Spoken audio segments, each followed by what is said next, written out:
আসন্ন জাতীয় সংসদ নির্বাচনে রোডম্যাপ ঘোষণা আজ। এছাড়া আগামী ৩০শে নভেম্বর চূড়ান্ত ভোটার তালিকা প্রকাশের পরিকল্পনা নির্বাচন কমিশনের।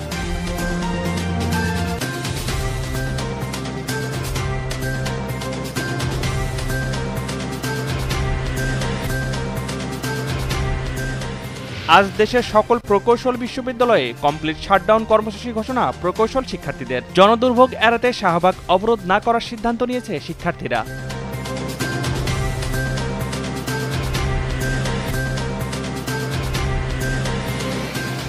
দেশের গুরুত্বপূর্ণ ব্যক্তিদের রাষ্ট্রীয় পদমর্যাদাক্রম নিয়ে আপিলের অনুমতি দিয়েছেন দেশের সর্বোচ্চ আদালত। একই সঙ্গে এ বিষয়ে আপিল শুনানির জন্য আগামী ৪ নভেম্বর নির্ধারণ করেছেন আদালত।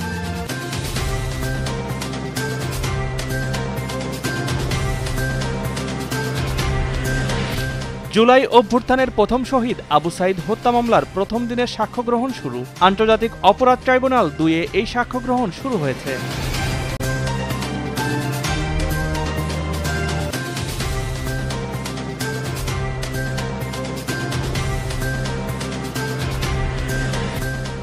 জার্মান কাপে হ্যারি কেনের শেষ মুহূর্তের গোলে ওয়েস বার্ডেনের বিপক্ষে ৩-২ গোলের জয় পেয়েছে বায়ার্ন মিউনিখ। তৃতীয় বিভাগের ক্লাবটির বিপক্ষে জোড়া গোল পেয়েছেন ইংলিশ স্ট্রাইকার।